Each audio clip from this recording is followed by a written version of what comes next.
অসমৰ এডভান্টেজ বিচৰা মুখ্যমন্ত্ৰী আৰু বানানৰ ভুল বিচাৰি ফুৰা শিক্ষামন্ত্ৰী আপোনালোকে এই শিক্ষকসকলক দেখা নাপায় নে? সচলত ৩৬ ঘণ্টীয়া অনশন কাৰ্যসূচী ৰূপায়ণ কৰিছে। কাৰণ হ'ল তেওঁলোকৰ পদসমূহ নিয়মীয়াকৰণ হোৱা নাই, তেওঁলোক বঞ্চিত, তেওঁলোকৰ সতীৰ্থসকল চাকৰি কৰি আছে, তেওঁলোক বঞ্চিত। আপোনালোকৰ এয়াই নীতি নেকি? কাৰোবাক ঘূৰাব, কাৰোবাক মাৰিব? চাওকচোন তেখেতসকলৰ মন্তব্য কি কৈছে। নোহোৱাৰ মূল কাৰণটো হ'ল সেই সময়ৰ চৰকাৰী বিষয়াৰ অমানৱীয় ভুলৰ বাবে আমাৰ বহু শিক্ষক বাদ পৰি গ'ল। আৰু সেই কথাখিনি আমি সেই সময়ৰ মুখ্যমন্ত্ৰী, বৰ্তমানৰ মুখ্যমন্ত্ৰী, সেই সময়ত শিক্ষামন্ত্ৰী হৈ আছিল, তেখেতক বহুবাৰ অৱগত কৰিছিলোঁ। তেতিয়া তেখেতে কৈছিল 29 তাৰিখ 30 তাৰিখে যিদিনা এপইণ্টমেণ্ট দিছিল তাৰ আগদিনা তেখেতে কৈছিল যে যিসকল শিক্ষক থাকি গ'ল চৰকাৰী বিষয়াৰ ভুলৰ বাবে মই পুনৰ তদন্ত কৰি শীঘ্ৰেই দিম। তেখেতে এখন 4জনীয়া কমিটি বনাই দিলে। কমিটিয়ে অলৰেডি ডকুমেণ্টছ লয়, গোটেই তালিকা ৰেডি কৰি থৈছে। ৰেডি কৰি থোৱাৰ পিছত মুখ্যমন্ত্ৰীদেৱে কৈছিল যে মাত্ৰ 45 দিন বা মোক এমাহ সময় দিয়ে, মই নিযুক্তি দিম। তেনেস্থলত 48 মাহ সময় পাৰ হৈ গ'ল, সেই তালিকাখন তালিকা হৈয়ে থাকিলে। এতিয়া শিক্ষামন্ত্ৰীদেৱৰ ওচৰলৈ গ'লে কয় যে মুখ্যমন্ত্ৰীদেৱে মোক কোৱা নাই, মই একো কৰিব নোৱাৰোঁ। চৰকাৰী বিষয়াৰ ওচৰলৈ গ'লে এইসকল শিক্ষকক অপদস্থ কৰি বাৰে বাৰে পঠিয়াই দিয়ে। সেয়েহে আজি শিক্ষকসকল অতিষ্ঠ হৈ য'ত আন্দোলন কাৰ্যসূচী ল'বলৈ বাধ্য হ'ল। সেয়েহে মুখ্যমন্ত্ৰীদেৱক আমি এটা কথা কৈছোঁ, আপুনি 30/1/2021 তাৰিখৰ দিনা মিটিঙত দিয়া যিটো ভাষণ, সভাৰ যিটো ভাষণ, আপুনি এবাৰ অডিঅ'টো চাওকচোন। আপুনি কি কি কৈছিল? আপুনি কোৱা কথাকেইটা ৰক্ষা নকৰাৰ বাবে শিক্ষকসকলে আন্দোলন কৰিবলৈ আহিলে। আজিও আমি আপোনাক আবেদন জনাইছোঁ, যদিও 48 মাহ পাৰ হৈ গ'ল, যিসকল শিক্ষক গ'ল তেখেতলোকক ক্ষতিপূৰণ দিয়ক। অৱসৰ যিসকল হ'ল, যিসকল মৃত্যু হ'ল তেওঁলোকৰ পৰিয়ালক ক্ষতিপূৰণ দিয়ক, তালিকাভুক্ত হৈ থকা। আৰু যিসকল চৰকাৰীভাৱে নিযুক্তি পোৱা শিক্ষক, সকলো শিক্ষকক আপুনি তাৎক্ষণিকভাৱে এই মাত্ৰ বিহুৰ আগতে আপুনি এটা ঘোষণা কৰক, কোনদিনা দিব, আমি সেই বস্তুটোহে বিচাৰিছোঁ। ইতিমধ্যে তেওঁ কৈছিল 45 দিনৰ ভিতৰত হ'ব বুলি। এতিয়া 48 মাহ পাৰ হৈ গ'ল। তেখেতে আমাক য'তে ত'তে শিক্ষকসকলে লগ ধৰোঁ, আমি বিভিন্ন সময়ত আবেদন দিছোঁ, তেখেতে সহায়মূলক এটা আলোচনা নবহিলে। কিয় তেখেতে য'তে ত'তে কয় যে তহঁতক কৰি দিম। কেতিয়া কৰি দিব? মানুহটোৰ বয়স ৰৈ থাকিব। আজি এইসকল শিক্ষকে উজনি অসমত গুণোৎসৱ চলি আছে। তেনেস্থলত 6 তাৰিখৰ পৰা 8 তাৰিখলৈকে যিসকল শিক্ষকে গুণোৎসৱৰ ডিউটি পালন কৰিবলৈ কৰি আহি বহিলে, আৰু 9 তাৰিখ যোৱাকালিৰ যিসকল শিক্ষকে অনুপস্থিত থাকিলে তেখেতলোকে যোৱাকালি ডিউটিত থকাৰ কাৰণে আহিব নোৱাৰিলে। আজি তেখেতলোকে কালিৰ গুণোৎসৱ শেষ কৰি আজি আৰু বহু শিক্ষক আহি আছে। অলপ পিছতে ইয়াত মানে হিল্লোল ভাঙি শিক্ষক আহিব। মাত্ৰ মুখ্যমন্ত্ৰী মহোদয়ক কৰজোৰে এটা নিবেদন জনাইছোঁ, মই মুখ্যমন্ত্ৰী মহোদয়, মই চাকৰি পালোঁ, সেই সময়ত মই প্ৰধান সম্পাদক আছিলোঁ, আৰু আজি এই টিমটোৰ মই মুখ্য উপদেষ্টা। আপুনি দিয়া মোক প্ৰতিশ্ৰুতিকেইটা ৰক্ষা কৰকচোন। আপুনি সভাত শিক্ষকসকলক উদ্দেশ্যি দিয়া প্ৰতিশ্ৰুতিকেইটা ৰক্ষা কৰক।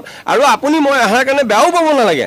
আপুনি যিদিনাখন শিক্ষকগৰাকী গাড়ীৰ আগত পৰি দিছিলে, আপুনি কৈছিলে যে মই সম্পাদক ৰমেন শইকীয়াৰ লগত আলোচনা কৰি তহঁতক তাৎক্ষণিক ব্যৱস্থা কৰিম। মহোদয়, মই এতিয়া হাতযোৰ কৰি আপোনাক নিবেদন জনাইছোঁ, শিক্ষকসকলে মোক মানে আগুচি ধৰে যে আপোনাৰ লগত কিবা আলোচনা হ'লনে।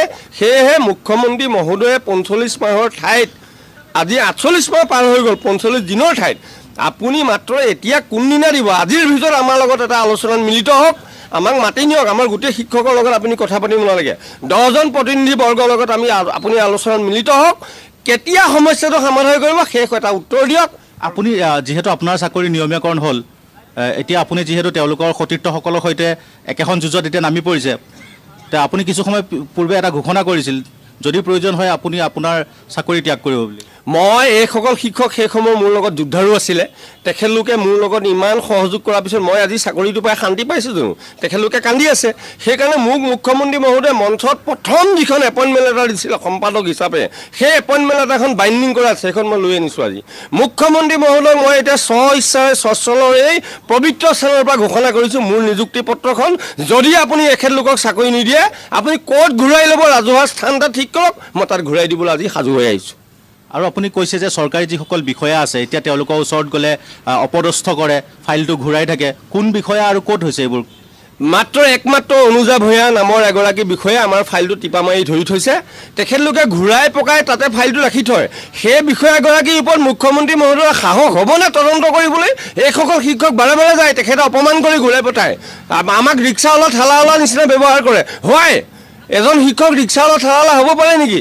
আজি যেতিয়া চেলাৰী পোৱা নাই, কোনোবাই পাচলি বেপাৰ কৰি খাবলগীয়া হৈছে, কোনোবাই খেতি কৰি খাবলগীয়া হৈছে, কোনোবাই ঠেলাও চলাব লাগিছে। হয়, আপুনি কোৱাটো আজি মোদী চাহাবে চাহ বিক্ৰী কৰি গৈ প্ৰধানমন্ত্ৰী হ'ল, তেখেতক প্ৰধানমন্ত্ৰী হিচাপে অসমে কি ভাৰতবৰ্ষই কি মানি লোৱা নাই?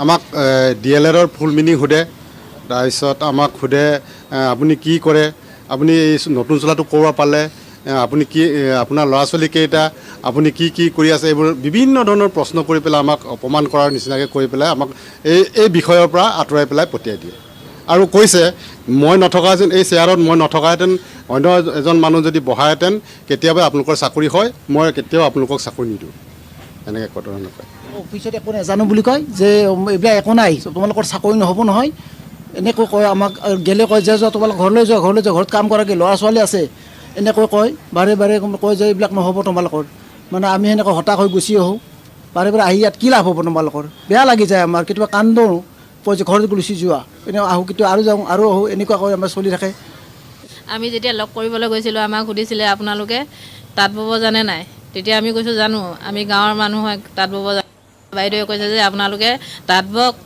কাপোৰ বিক্ৰী কৰক আমাক তেনেকৈ অপদস্থ কৰিছে আৰু এজন শিক্ষকে ধুনীয়া এটা চাৰ্ট পিন্ধি গৈছে সেই ছাৰজনকো কৈছে আপুনি ইমান ধুনীয়া এটা চাৰ্ট পিন্ধি আহিছে আপুনি কি কৰে তেতিয়া ছাৰজনে কৈছে যে মই বাইদেউ খেতি কৰোঁ তেনেহ'লে আপুনি খেতি কৰক আমাক তেনেকৈ অপদস্থ কৰে প্ৰতিবাৰে বাইদেৱে